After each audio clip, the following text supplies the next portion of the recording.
Muy buenas, soy Marcos Vázquez y estás escuchando una nueva entrevista aquí en Radio Fitness Revolucionario.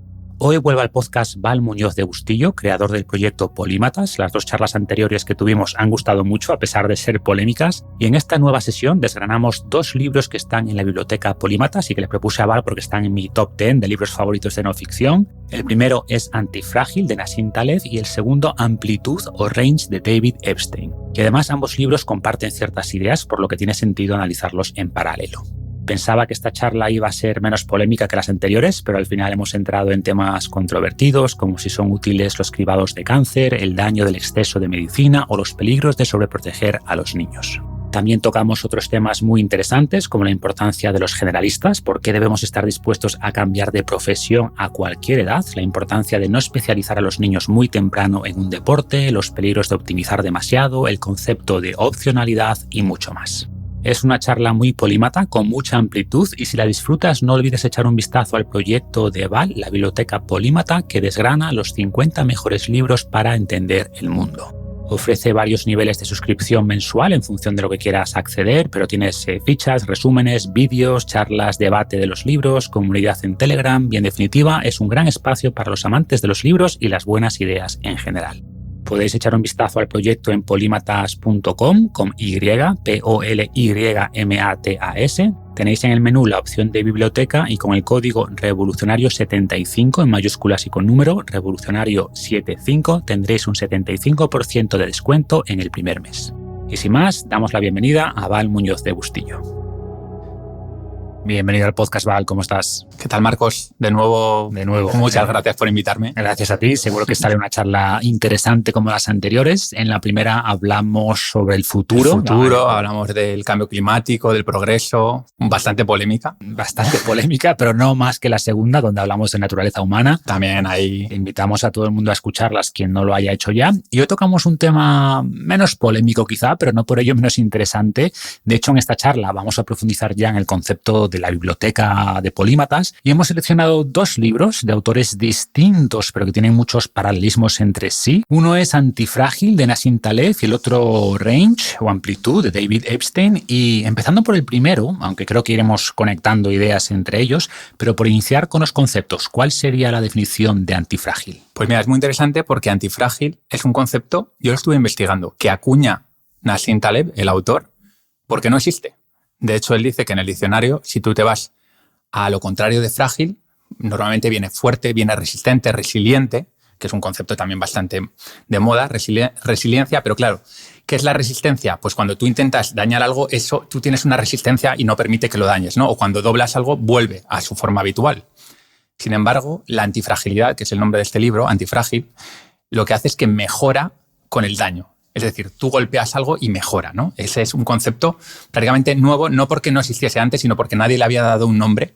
Y él escribe un libro porque dice, este concepto es tan importante que voy a dedicar un libro entero a poner diversos ejemplos y explicar por qué es tan importante, sobre todo en este mundo moderno, tan frágil según el punto de vista de Taleb. Que, por cierto, hablando de polémico, Nassim Nicolás Taleb es un tío súper mega polémico.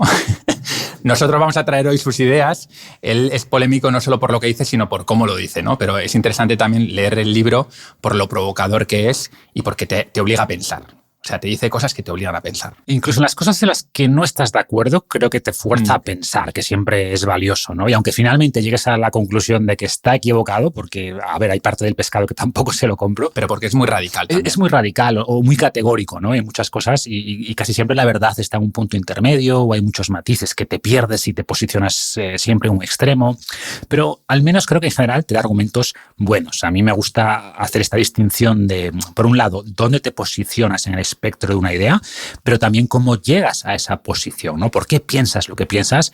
Y creo que Taleb, en general, argumenta bien sus ideas. Sí. Creo que a veces es víctima de sus propias falacias, ¿no? Por ejemplo, él tiene un tuit o una cita, no sé si es de un libro. Bueno, yo lo vi en Twitter, donde él decía, o él dice normalmente algo así como que si alguien te insulta es una demostración de que tus ideas son buenas, porque si insultan a la persona en vez de criticar la idea es que no tienen mejores argumentos, ¿no? Y alguien en Twitter puso esta cita de Taleb adjuntó un tuit donde Taleb llamaba imbécil a otra persona en vez de criticar sus ideas, ¿no? Que lo hace habitualmente. A eso voy, ¿no?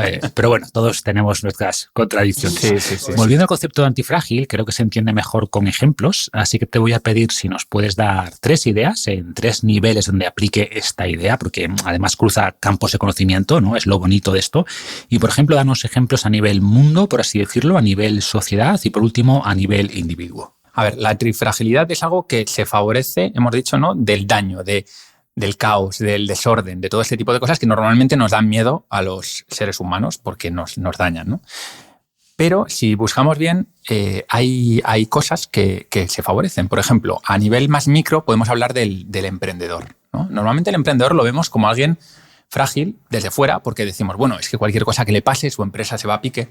Pero si rascamos un poco más profundo, el emprendedor es algo más que simplemente un proyecto. El emprendedor es una forma de vida que te permite estar constantemente buscando oportunidades. Y tú lo sabes, que conoces a muchos emprendedores, la mayor parte de ellos, antes de tener éxito, han tenido varios fracasos. Y con ese proceso han ido aprendiendo y han salido reforzados, que es el concepto justo de antifragilidad. Entonces, por ejemplo, un emprendedor, él habla de los taxistas, lo que pasa es que quizá nos cuesta más entenderlo en el formato de taxista, pero bueno, por explicar con el ejemplo de Taleb, él habla de los taxistas como antifrágiles, porque él dice que si un taxista tiene en un momento dado, hay una crisis y de repente en la zona, en los recorridos que él hace habitualmente, empieza a ganar menos dinero, siempre puede, por ejemplo, trabajar de noche, o se puede ir a otro lado de la ciudad o incluso se puede cambiar de ciudad y trabajar en otro sitio donde funcione mejor.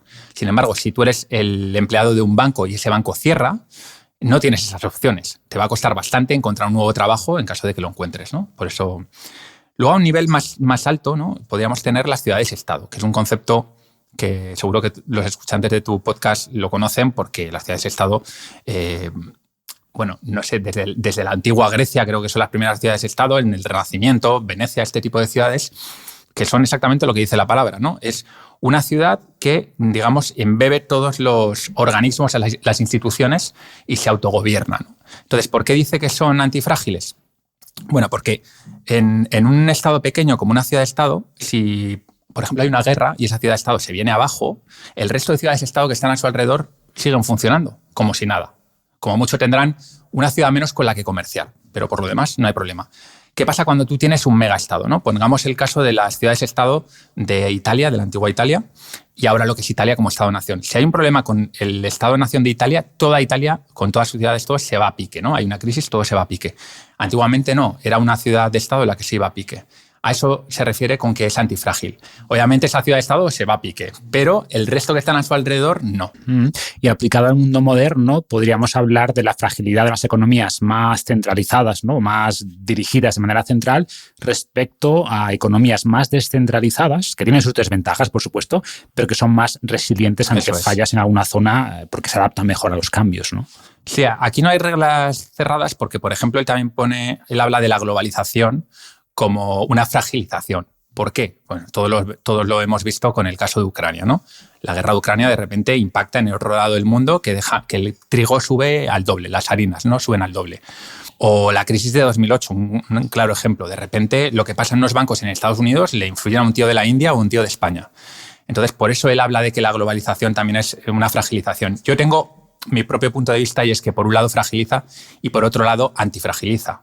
¿Por qué? Bueno, precisamente porque tú ahora no solo negocias o comercias con un solo país, sino que la globalización te permite comerciar con muchos países. Si antes te venía el gas de Rusia y te corta el grifo Rusia, puedes negociar con Argelia, por ejemplo, ¿no? Pero bueno, esta es una idea para que pensemos, no para que nos la tomemos al pie de la letra. Sí. Y luego a mí me gusta mucho el ejemplo que él pone de la naturaleza, de cómo la naturaleza es antifrágil. Y para que nos entienda la gente, vamos al tema de la evolución, ¿no? ¿Cómo funciona la evolución de las especies? Bueno, pues básicamente el que sobrevive es el más fuerte, el más adaptado, mejor dicho, ¿no? Sería la... Entonces, todo ese daño que puede venir, por ejemplo, en forma de una gran sequía, aparentemente es algo negativo, pero para la naturaleza es una forma de poner a prueba todo el ecosistema y ver quién es capaz de sobrevivir a esa sequía. Por lo tanto, los que sobreviven en una futura sequía sobrevivirán. Es decir, los que nos hemos adaptado somos los supervivientes y por lo tanto estamos mucho mejor adaptados. Y la vida funciona de esa manera a largo plazo, estamos hablando. Serían 3 ejemplos.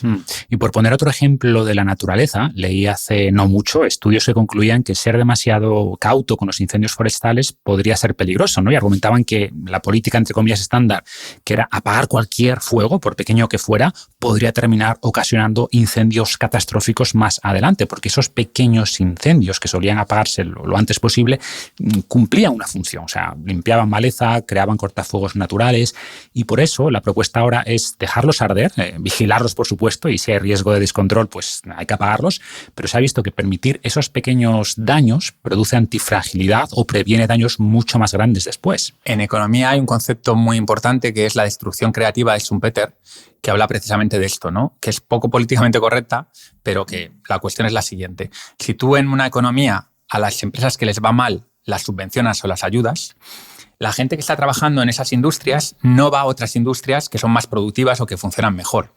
Entonces, a nivel global, está perjudicando a toda la economía, aunque puntualmente estés ayudando a unas pocas personas, ¿no? Entonces, mirando a largo plazo, si tú quieres crear una economía antifrágil o por lo menos resiliente, lo que tienes que hacer es que las empresas que no funcionan, dejarlas morir. Ya puedes entrar si hay que ayudar a la gente despedida, si no, pero no subvencionar constantemente, como ha pasado en España, sabemos, ¿no? Con la industria del carbón, del automóvil, etcétera. Cuando quizás si no se hubiese subvencionado, esas personas podrían estar trabajando ahora en sectores mucho más productivos y a nivel global seríamos mucho más ricos. Sin duda.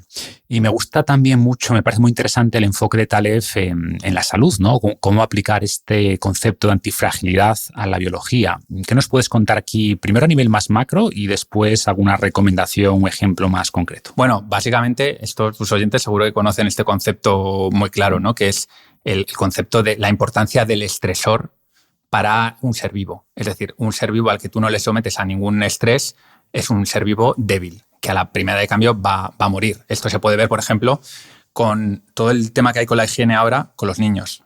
Si el niño no juega en el suelo, no va al parque, no come un poco de arena, por decirlo de algún modo, no ingiere ciertos microbios, su sistema inmunitario los desconoce. Entonces, según va creciendo, le tienes en una burbuja. De repente viene un virus jodido y el crío lo pasa fatal, ¿no? Sin embargo, si tú al sistema inmunitario, desde que el niño es pequeño, le vas dando poco a poco, aquí está el truco, no es de repente, ¿no? Poco a poco, esos estresores, algunos gérmenes, tal, bueno, las propias vacunas, pues el sistema inmunitario va adaptándose y va creciendo y se va adaptando al entorno. Y eso lo podemos ver también con el caso del ejercicio, el movimiento, ¿no? Si tú desde que el crío es pequeño hace ejercicio, mueve cargas, corre, pues sus huesos se van a fortalecer, sus músculos se van a fortalecer, sus tendones, y el día que, por ejemplo, se caiga jugando al fútbol, no se va a romper la pierna. O de más mayor, ¿no? Se ha visto, esto tú lo sabrás mucho mejor que yo, ¿no? Que es súper importante el tema de las cargas en los niños para cuando son adultos. Es decir, en la infancia, cómo tú sometes a tu cuerpo a cargas para que los huesos se fortalezcan, tiene mucho impacto a luego cuando eres adulto y todo el tema de la osteoporosis y todo esto, ¿no? Pues estamos viendo que todo este afán por la extrema comodidad, extrema higiene que tenemos en el mundo moderno, en el fondo nos está haciendo más daño que bien. Totalmente. Hay un exceso de protección, ¿no? Intentar huir siempre de lo que produzca incomodidad, y yo hablo mucho de esta idea de hormesis, que es una propiedad muy bien conservada evolutivamente en los seres vivos y que se refiere justamente a eso, a que los estresores adecuados y en la dosis adecuada nos fortalecen y al revés, la falta de estrés nos debilita. Y en el caso de los niños y el sistema inmunitario que comentas, pues, por ejemplo, había muchos debates sobre por qué había cada vez más y se había disparado en las últimas décadas pues las alergias a alimentos como los frutos secos, como los cacahuetes, y se comprobó que en gran medida tenía que ver con el miedo que había y que hacía que muchos padres evitasen que los niños consumiesen pues estos alimentos los primeros años de vida, ¿no? Y justamente esto lo que hacía es que el sistema inmunitario no se adaptase, no conociese estas proteínas, estas algunas lectinas que llevan, y que cuando se introducen mucho después hay una respuesta alérgica que podría haberse evitado en muchos casos introduciendo estos compuestos antes, ¿no? Y muy ligado a esto, y algo de lo que yo hablo también mucho es de exponerse a más variabilidad. O sea, llevamos vidas muy planas en todos los sentidos y nuestra salud se beneficia de explorar ciertos extremos de vez en cuando, ¿no? De pasar algo de frío, de pasar algo de calor, de explorar más alta intensidad en el entrenamiento. O sea, ¿por qué es tan bueno el ejercicio? Porque estresa nuestros sistemas, estresa el corazón, los pulmones, los músculos, los huesos, y da la importancia un poco de añadir más variabilidad en general física, ¿no?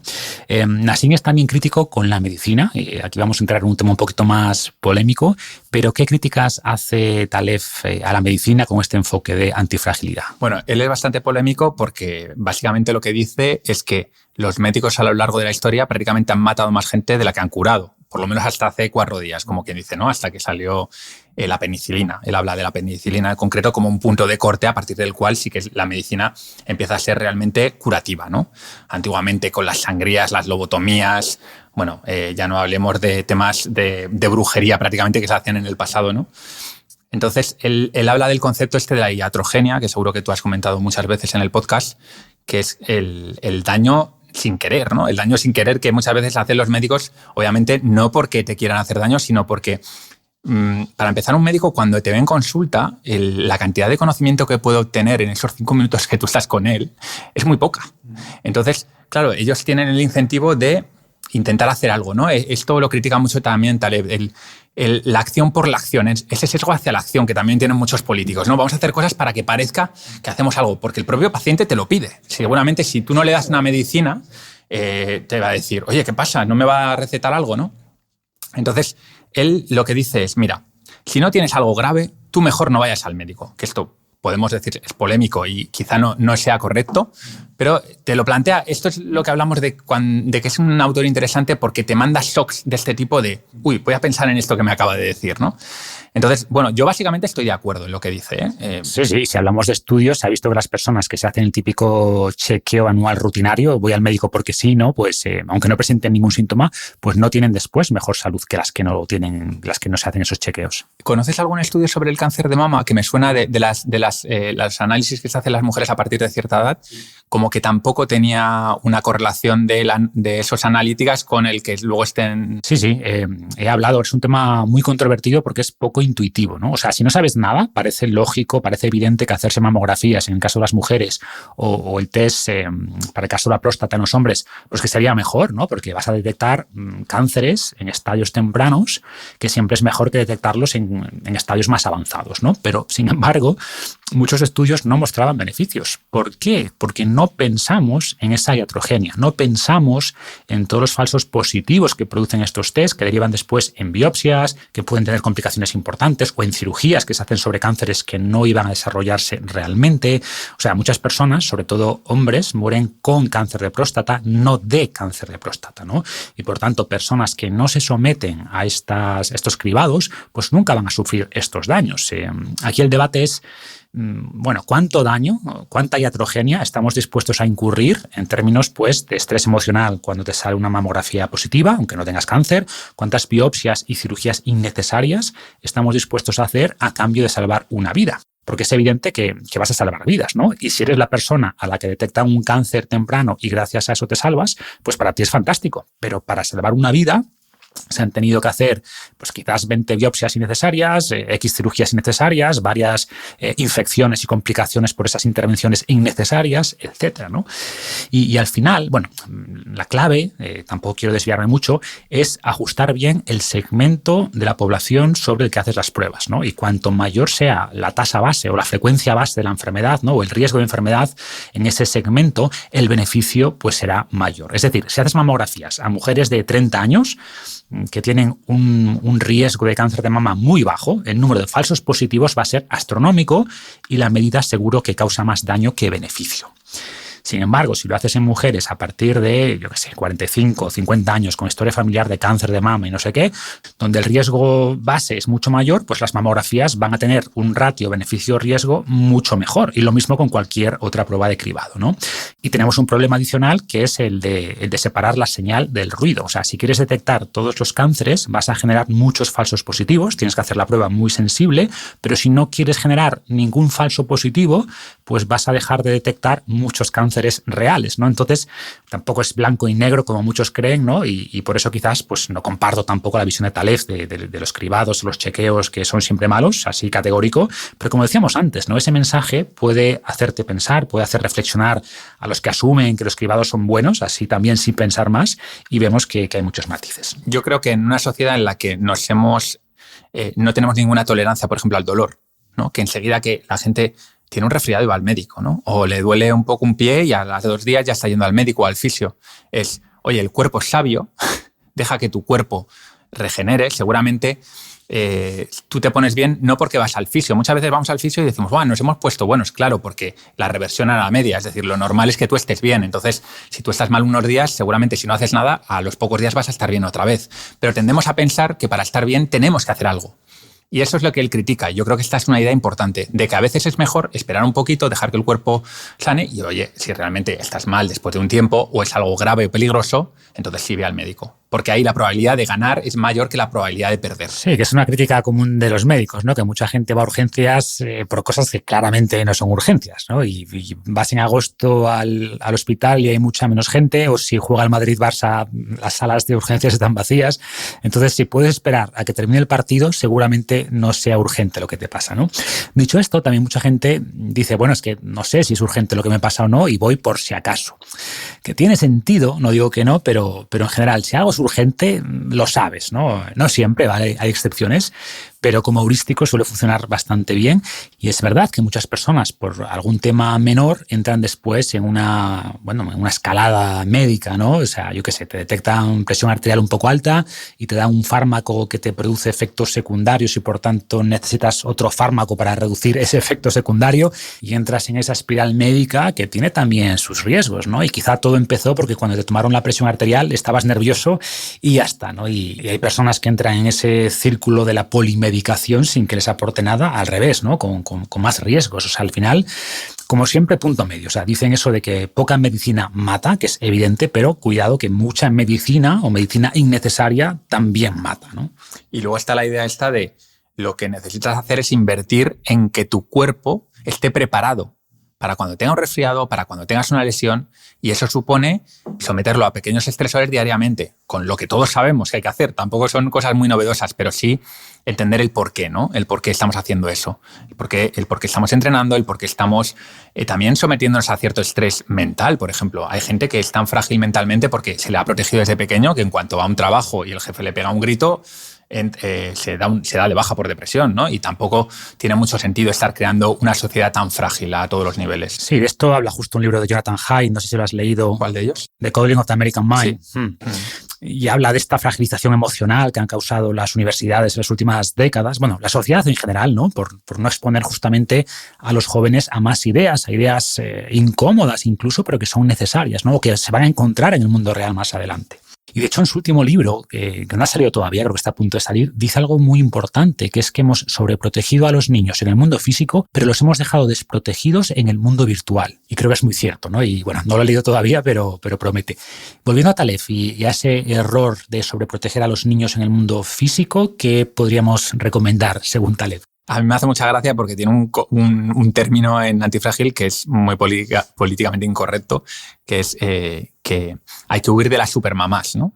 Supermamás yo entiendo que se refiere a superpapás también, ¿no? Pero es esta figura que es muy de nuestro tiempo porque antiguamente nuestras abuelas no tenían tiempo para empezar porque tenían 8 niños y luego porque culturalmente no había esta idea de al niño hay que estar todo el día encima de él, sino que se le dejaba hacer. Yo creo que es volver un poco a las ideas clásicas, ¿no? Taleb es mucho de aprender de la tradición, ¿no? Y cosas que se llevan haciendo, claro, cosas que se llevan haciendo miles de años y funcionaban, ¿por qué hemos dejado de hacerlas? Por ejemplo, que los niños jueguen por su cuenta, ¿no? Estamos todo el tiempo pendiente de los niños, de sus interacciones sociales, de si uno le da un golpe al otro. Bueno, déjalos, están creando sus jerarquías, están aprendiendo a hacer diplomacia, están aprendiendo a imponerse. Si tú al crío cada vez que hace algo le estás marcando, no le dejas que aprenda. O sea, le estás impidiendo que ese pequeño estresor le haga aprender. Por lo tanto, cuando sea mayor, no va a saber qué hacer. Esto también lo dice Jonathan Haidt, que pasa con las redes sociales, que el hecho de que los niños y los adolescentes sobre todo, no se comuniquen ya tanto por el mundo físico, sino por el mundo online, hace que ciertas interacciones físicas les resulten muy complicadas, porque tú por WhatsApp, en un momento dado, por ejemplo, puedes dejar de hablar. Pero cuando tú tienes a una persona delante que te está hablando, tú tienes que responder. Entonces, básicamente lo que dice Taleb es dejar que los niños jueguen, que se ensucien, que hablen, que discutan, dejarles un poco. Y es lo de siempre. Centraros en que los grandes peligros, o sea, podríamos llamarlos cisnes negros, si quieres que hablemos ahora un poco de ellos, los grandes eventos, que son los que luego mueven la Tierra, como por ejemplo que un coche atropelle a tu niño o que a tu niño le hagan bullying serio en el colegio, eso es lo que le tienes que proteger.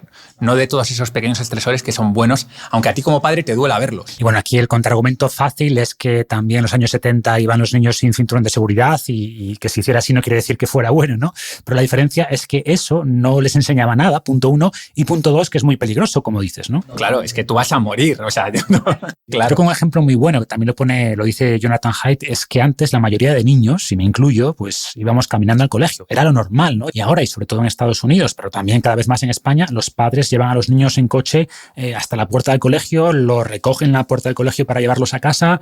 Es cada vez más raro ver a niños caminando solos por la calle y creo que es porque a los padres les da miedo, ¿no? A pesar de que hay muchos menos secuestros y muchos menos ataques a niños que hace solo 30 o 40 años. O sea, hay más seguridad que nunca, pero más miedo que nunca, ¿no? Y este tipo de actividades creo que ayudan a los niños, les dan autonomía, les dan autoconfianza, o también se ven los espacios de juego, que son mucho más seguros que antes. Ahora es todo totalmente acolchado, ¿no? Para que no se hagan nada de daño, y antes teníamos ahí clavos y ruedas y todo, pero se ha visto que ese componente de riesgo es necesario para que se desarrollen los niños, para que midan lo que pueden hacer y lo que no, y debes, por supuesto, protegerles de grandes accidentes, ¿no? De que se rompan la cabeza, pero una torcedura de tobillo, una caída, son parte del aprendizaje. Es un baremo que ellos hacen del riesgo, si no, no pueden hacer ese baremo. Exacto, sabemos que necesitamos cierto nivel de riesgo y si no nos exponemos a él jugando en entornos controlados cuando somos niños, lo vamos a buscar después, seguramente haciendo el loco con el coche, ¿no? O se va a manifestar de manera maladaptativa con más ansiedad o lo que sea.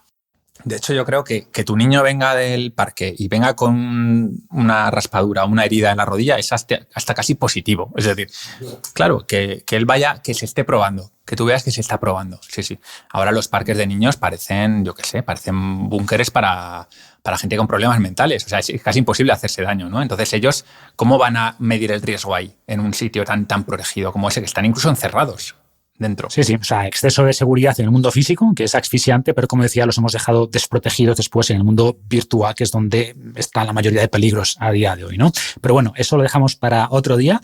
Y por continuar con el tema, veo aquí en las notas que me pasaste también la idea de opcionalidad, de mantener más opciones abiertas. ¿A qué se refiere? A mí el concepto de opcionalidad, probablemente de todos los que tiene Taleb en sus libros, es el que más a mí personalmente me ha abierto la mente, ¿no?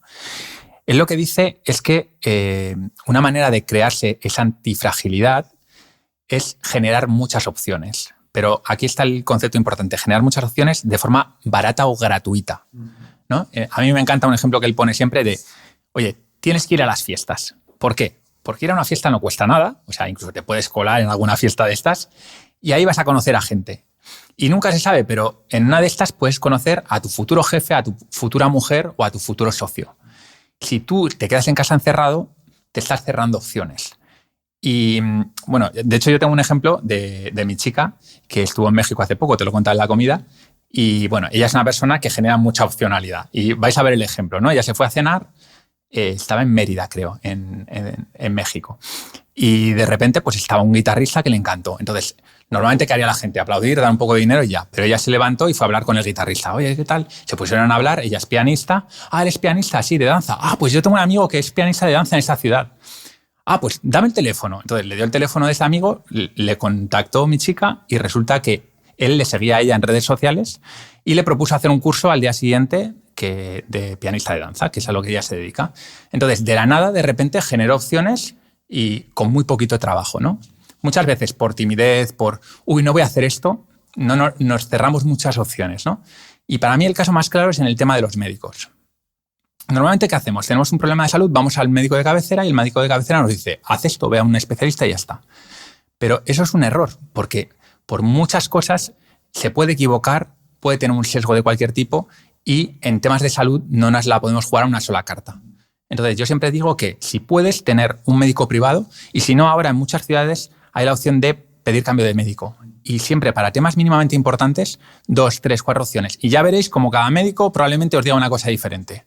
Entonces, ahí estamos generando opcionalidad con un poquito de trabajo, que es pedir ese cambio de médico o pagar 30 euros al mes por un médico privado. Sí, sí. O sea, a mí es un modelo mental que también me ha ayudado mucho, pero como todo, tiene sus problemas, ¿no? O sea, en general, mantener opciones abiertas tiene un coste. En algunos casos, coste económico, como tener ese seguro privado, o en algunos casos, simplemente un coste atencional, ¿no? O que te distraen las opciones abiertas. Ya. Entonces, creo que es verdad que hay que abrir muchas opciones, ¿no? Sobre todo al principio, pero también hay que saber cuándo cerrarlas. El ejemplo que pongo siempre es muchos casos, ¿no? De gente que se hace famosa o que le va bien gracias a dedicarse con mucho foco a una cosa y a raíz de eso se hacen conocidos y les invitan por tanto a muchas fiestas, a premios, a montar negocios, a otras oportunidades y dejan de hacer lo que realmente son buenos haciendo, ¿no? Y luego les va mal. Totalmente. Entonces, bueno, el riesgo es ese, pero como digo, sobre todo al principio creo que tienes que crear esas opciones, facilitar esa serendipia. O sea, si miramos atrás, muchas cosas que pensamos que fueron fruto de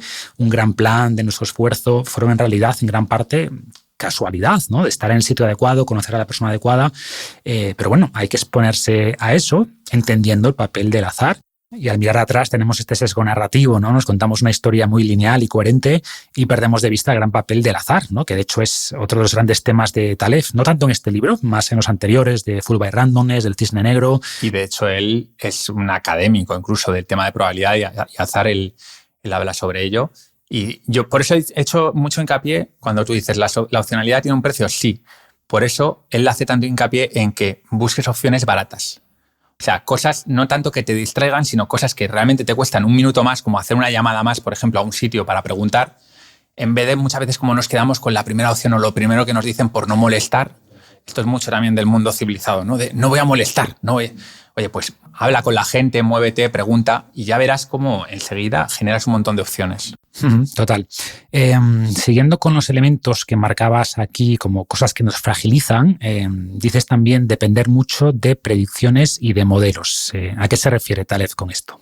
Claro, él, para entender un poco esto, hay que entender que Taleb, una de las cosas que explica en sus libros, es que vivimos en un mundo extremadamente complejo, ¿no? Hemos pasado de un mundo bastante predecible, como podía ser el mundo pre-revolución industrial, a más o menos predecible, que es un poco siglo XIX, a de repente, mediados del siglo XX, siglo XXI, que sería la tercera revolución industrial o la revolución del conocimiento, en la que el mundo se globaliza, las profesiones son cada vez más complejas, tenemos una economía completamente interdependiente, una geopolítica complejísima.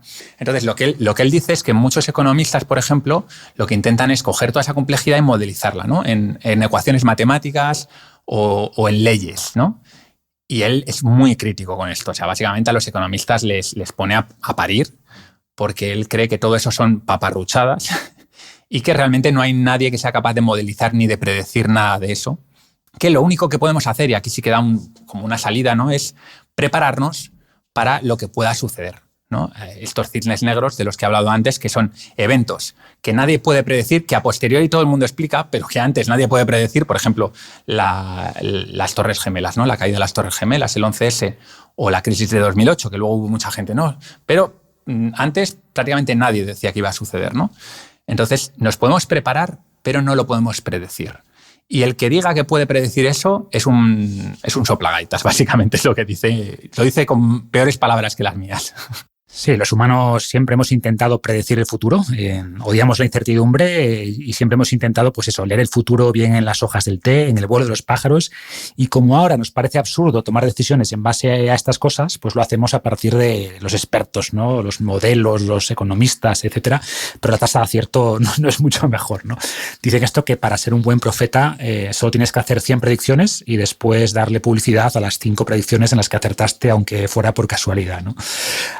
Haber dicho esto, o sea, es un poco broma, ¿no? Pero sí que podemos hacer cosas, o sea, primero, prepararse para esos cisnes negros, como decías, y después actualizar nuestra información constantemente, ¿no? Está este libro, no sé si lo has leído, Super Forecasters. Sí, lo menciona Epstein en Amplitud, en uno de los capítulos. Es verdad. Bueno, pues básicamente lo que dice es que los mejores predictores, o sea, las personas que mejor predicen el futuro, pues reconocen que, punto uno, no tienen ni idea de lo que va a pasar, pero van asignando probabilidades a distintos escenarios y sobre todo van ajustando esas probabilidades a partir de la nueva información que van teniendo, ¿no? Entonces, no podemos predecir el futuro, pero hay modelos mentales mejores que otros y después, pues lo de siempre, ¿no? Prepararse y sobre todo para los escenarios que nos puedan destruir. Sí, él cree que el mundo no cambia tanto por pequeños cambios, por pequeñas mejoras o pequeños empeoramientos, sino por las grandes crisis. Él, o sea, en su teoría, en su filosofía.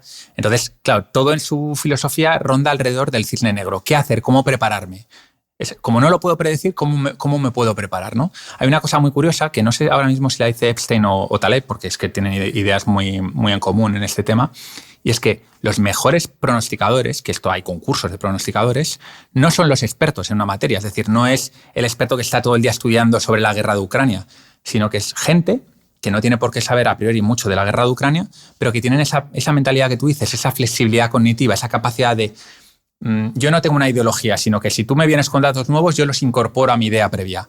Y esto es fundamental. En un entorno complejo, tú nunca vas a tener toda la información, entonces tienes que estar siempre abierto a cambiar tu predicción o tu modelo. Exacto, o sea, va por ahí, ¿no? Tener modelos mentales e irlos adaptando. O sea, al final vivimos en un mundo que llaman VUCA, ¿no? De volátil, incierto, complejo, ambiguo, exacto.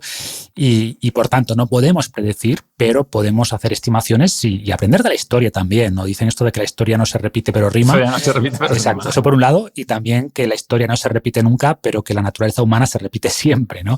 Y si estudias cómo se comportó la gente en el pasado, en crisis y burbujas de hace 50 años, 100 años, seguramente se comportarán igual en las próximas oportunidades, ¿no? Lo comentamos, creo que en la charla de naturaleza humana. Y por cerrar ya el libro de Taleb y hablar de otro elemento que nos fragiliza o de personas que son frágiles, y es el optimizador nato. ¿Por qué es esto peligroso? Porque lo de optimizar parece que suena bien, ¿no? Pues mira, yo he sido emprendedor, tú lo sabes, y tú eres emprendedor, entonces lo vas a ver muy claro. Cuando tú tienes una empresa, tienes como dos estrategias principales, ¿no? Tienes la estrategia de, bueno, esto me funciona, voy a ir optimizándolo para ganar, por ejemplo, €1 más, ¿no? O para hacer este proceso un poquito más rápido. Entonces, ¿qué peligro tiene eso? Que poco a poco, cuando tú vas haciendo eso, estás reduciendo los márgenes de error. Por ejemplo, en un proceso logístico, tú puedes ir optimizando, pero si optimizas mucho, el día que, por ejemplo, un empleado se pone enfermo, de repente todo se te cae, ¿no? Entonces, Taleb hace mucho hincapié en trabajar siempre con márgenes de seguridad. Y esto, un ejemplo práctico que los que no seáis empresarios lo podéis utilizar en vuestro día a día, está en el tema del dinero. O sea, si yo soy una persona que vive al día y no tengo dinero en el banco, pues cualquier suceso que me ocurra, esto pasa mucho con los pobres, ¿no? En países africanos, y cualquier cosa, una enfermedad a un niño que le pasa un resfriado y se le pone un poco difícil, los 50 euros que tenían se quedan sin ellos y de repente todo empieza a ir mal. Entonces él lo que dice es, ten siempre un margen de seguridad, ¿no? En este caso puede ser dinero en el banco para estar 6 meses, por ejemplo, sin trabajo, etcétera, etcétera. O para pagar una enfermedad de tu hijo pequeño o lo que sea. Si tienes una empresa, lo mismo, ten siempre cash suficiente o ten siempre un empleado de backup por si uno se te pone malo. Claro, ¿qué pasa? Que cuando las cosas van bien, todos queremos optimizar. Y esto nos pasa en nuestras vidas personales, ¿no? Vas metiendo huequitos en todo, pero de repente un día te da un burnout, te quemas, estás estresado, perdido y te dan bajón y estás 2 meses de baja. Bueno, pues, de hecho, él dice, por ejemplo, que él no utiliza agenda. Dice, yo nunca agendo nada y así me va mucho mejor. Bueno, a mí me parece un poco radical, pero es... Sí, dice que una actividad agendada la hace sentirse prisionero, ¿no? Exactamente. Pero bueno, sobre el tema de la optimización lo hemos visto con la pandemia, o sea, que todas las empresas optimizan tanto sus procesos que trabajan prácticamente sin inventario, con el stock de lo que van a fabricar ese día, ¿no? Todo es súper lean, pero cuando hay un problema, un pequeño choque en algún punto, pues de repente hay desabastecimiento y colapsa toda la cadena, ¿no? O sea, no hay margen de seguridad.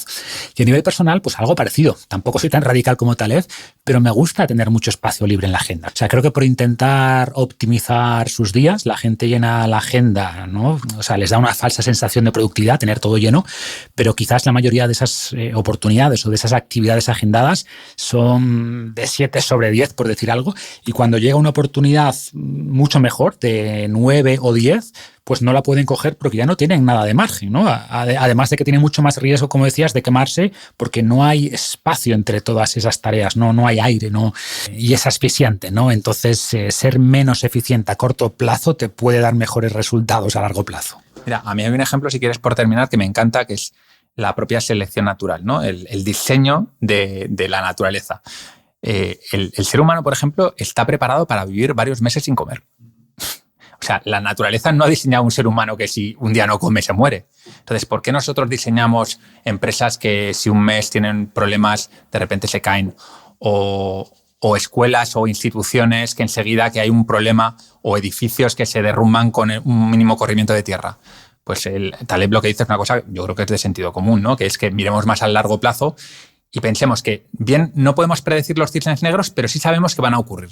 Exacto, y como dicen, para ganar hay que sobrevivir, ¿no? Esa es la regla número 1. Hay que empezar por ahí. No perder, ¿no? Como decía Warren Buffett. No arruinarte. No arruinarte, sí. Eso es. O sea, en el fondo quieres tomar muchas pequeñas apuestas asimétricas, ¿no? Que tengan mucho potencial de recompensa, de que salgan bien, pero con un riesgo bajo.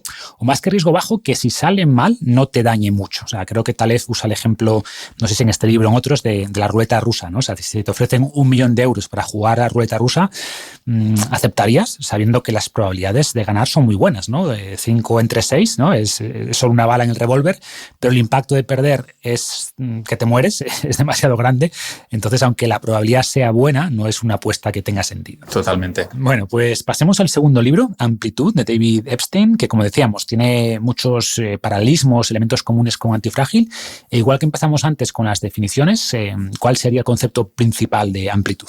Vale, lo que dice Epstein es, una vez más, volviendo al tema de la revolución industrial, ¿no? Somos hijos de la revolución industrial.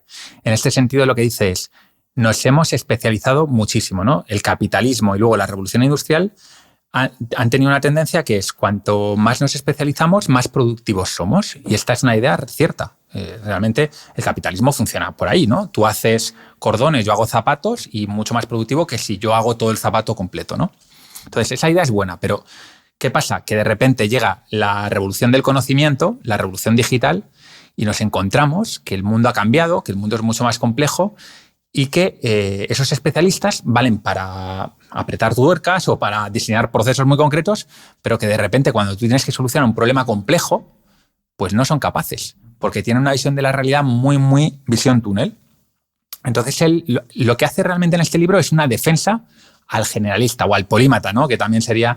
Bueno, yo tengo un proyecto que es Polímatas y precisamente es porque yo soy una persona así, ¿no? Soy una persona que me intereso por muchas áreas del conocimiento y siempre me ha gustado pues, hacer de todo tipo de cosas, todo tipo de deportes, ¿no? Tengo muchas inquietudes. Entonces, como yo, pues hay mucha gente. Tú mismo podrías definirte como un polímata y muchas veces hemos estado un poco estigmatizados en el sentido de que desde pequeños, como nos interesaban muchas cosas, nuestros padres nos decían, bueno, céntrate en algo, ¿no?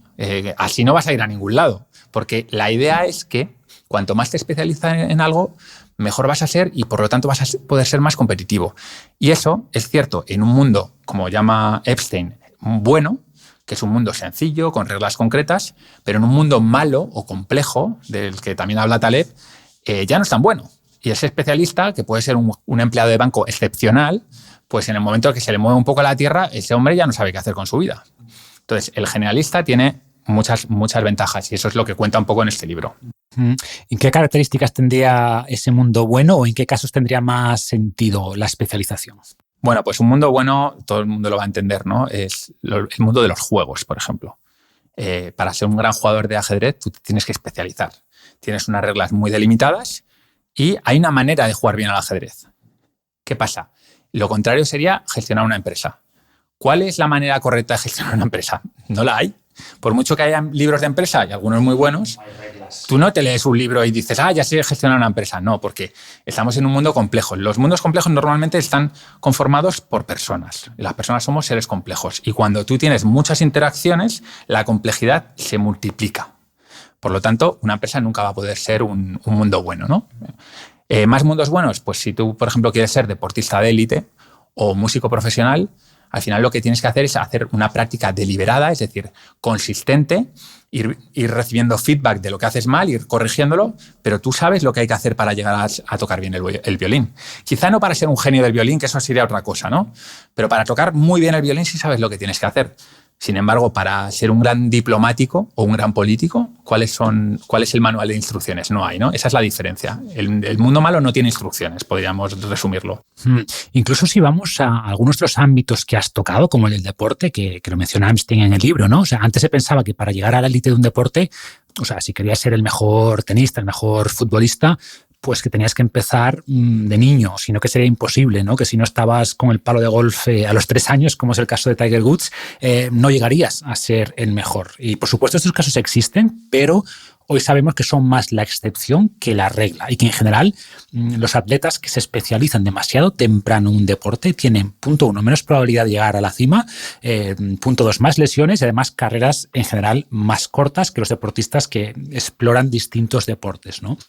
Y hay varias explicaciones. Por un lado, enlaza con la idea de opcionalidad que vimos antes, ¿no? Si te expones a más deportes, tienes más posibilidades de encontrar lo que realmente te gusta o lo que realmente se te da bien, y además distintos deportes desarrollan distintas capacidades físicas o neuromotoras y por tanto como que construyes una base más amplia sobre la que después poder crecer, ¿no? O sea, como dicen, para construir un edificio muy alto necesitas una muy buena base y es lo que haces al exponerte a más prácticas deportivas, ¿no? Y construir esta base antes de especializarte es bueno, ¿no? Porque por supuesto en algún momento te vas a tener que especializar, pero el mensaje es que hacerlo demasiado pronto suele ser contraproducente. O también está el caso que comenta en el libro de los premios Nobel, ¿no? Que para ganar un premio Nobel podríamos pensar que hay que dedicarse cuerpo y alma a una única cosa por mucho tiempo, pero se ha visto que la mayoría de galardonados de los premios Nobel tienen otras aficiones, tienen intereses distintos a los campos en los que han ganado el premio, ¿no? Entonces, bueno, tiene que ver también con este concepto que me gusta mucho del modelo T de conocimiento, ¿no? En el sentido de que sabes mucho de una cosa, o sea, te especializas en una cosa, que es el palito de la T, el palito del medio, pero sabes también un poco de muchas cosas que te dan un conocimiento global más amplio, ¿no? Sí, sí, totalmente. De hecho, él menciona en el libro un estudio de Todd Rose y Yogi Ogas en el que cogen individuos con carreras inusuales, individuos de éxito, y les entrevistan, ¿no? Y ellos esperaban encontrar que igual, pues yo qué sé, de los 50 individuos, que 5 o 6 eran gente de esta, ¿no? Pues un poco diletantes, gente que iba probando de aquí y allá. Y lo que se encuentran es que prácticamente la totalidad de toda la muestra que habían cogido es gente así. Y lo más curioso es que estos caballos negros, como se llaman, es gente que piensa que ellos son casos raros.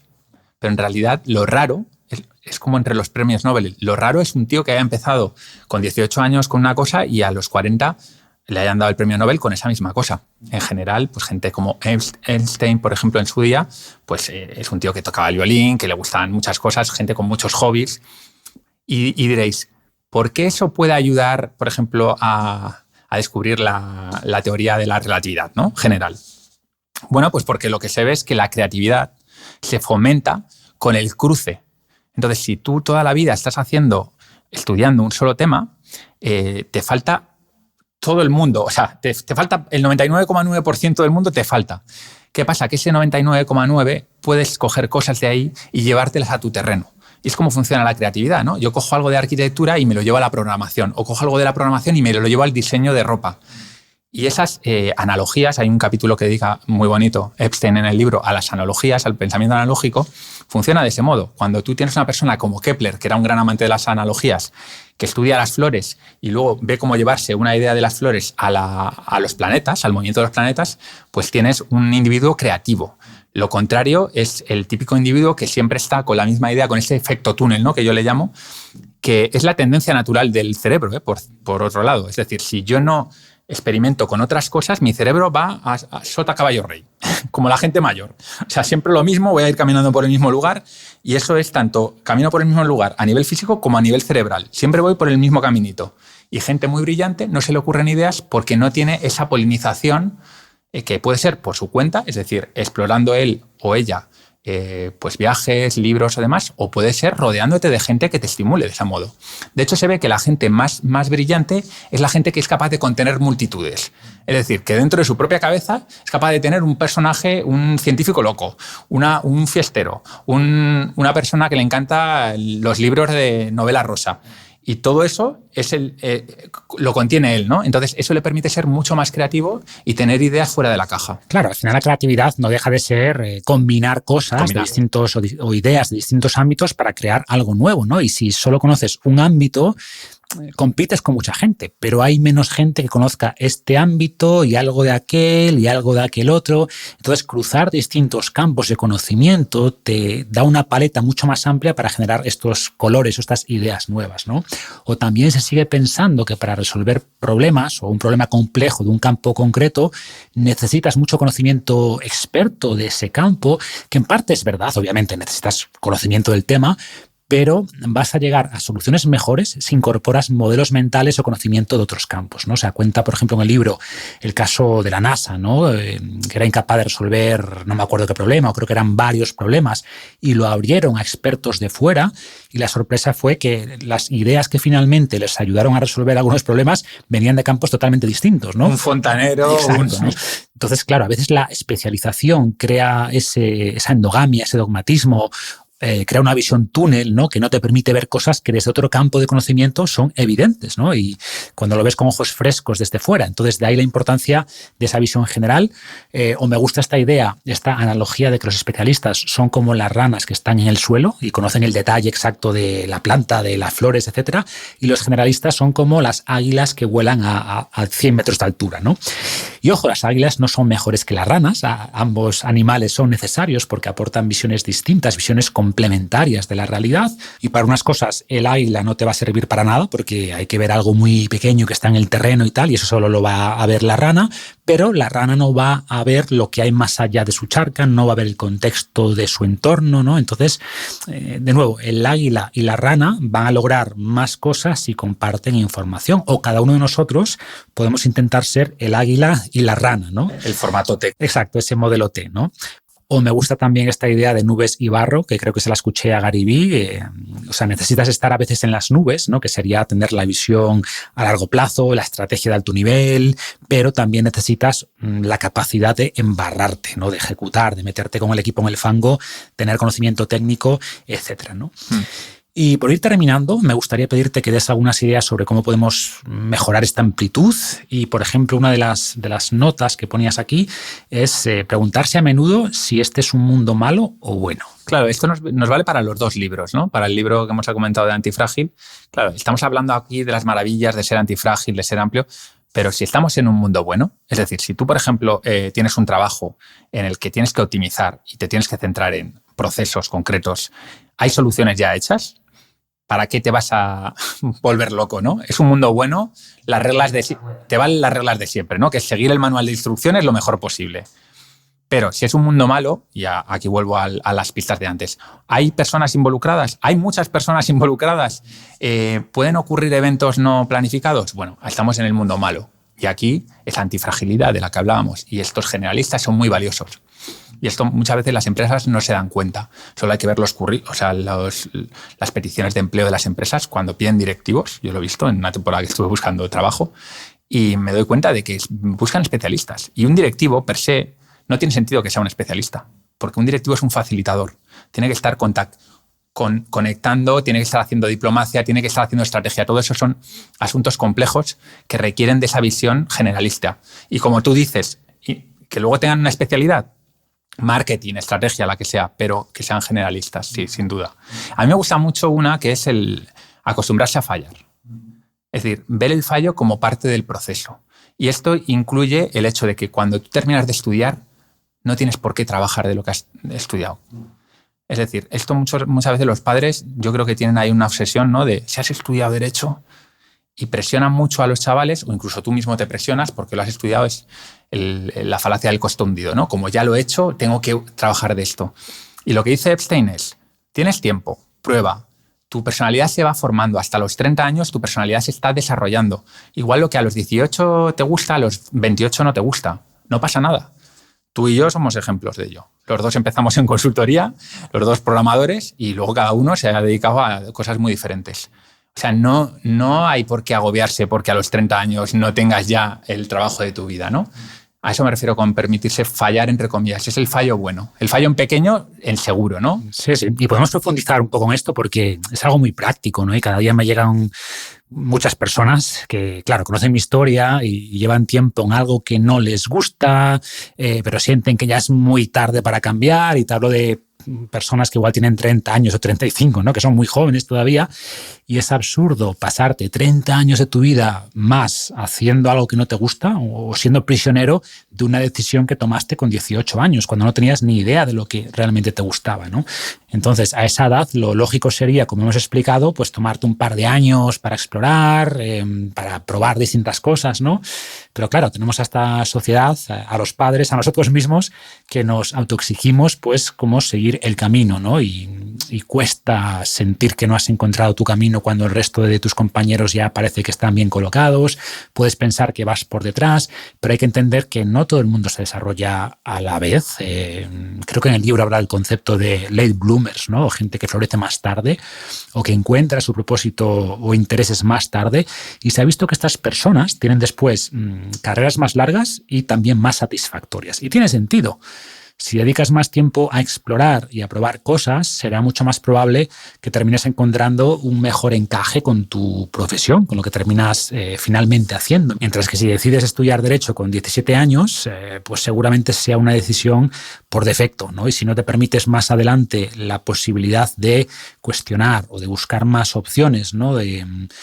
Pues eso, al final seguramente termines muy frustrado. O sea, hay que pensar que no hay un ritmo predefinido al que tienes que progresar y creo que esto te abre muchas opciones y Taleb es muy crítico además con el modelo educativo y lo ve como un simple distribuidor de títulos estándar cuando hay formas mucho más eficientes de aprender y hoy tenemos además la posibilidad que no existía antes de crearse un plan de estudios mucho más personalizado a nuestra medida y esto pues te va a llevar con alta probabilidad a una vida más satisfactoria, ¿no? Totalmente. Bueno, Val, pues lo vamos a dejar aquí. Gracias por el tiempo. Animamos a la gente a que lea los libros, a que eche un vistazo a tu proyecto Polímatas y a la biblioteca Polímatas, donde va a encontrar estos libros y otros muchos. O sea, no son resúmenes de libros, sino guías más detalladas para profundizar, para entenderlos mejor, pero los libros en sí son muy buenos y merece la pena leerlos. Que lea los libros porque, sobre todo Antifrágil, los dos son muy buenos, pero Antifrágil, tú lo sabes, es un cambiavidas en el sentido de que casi todo el mundo que lo lee, la gente de la biblioteca que lo leyó, fue como, wow, es que tengo aquí para leer el resto de mi vida. Es un libro que se lee varias veces y que cada vez que lo lees sacas nuevas ideas. Sí, es de esos libros en los que en cada lectura encuentras algo nuevo, ¿no? Que no profundiza en ninguna idea, pero te da muchos hilos de los que tirar. Pues lo dejamos aquí, Val. Muchas gracias. Igualmente. Muchas gracias, Marcos.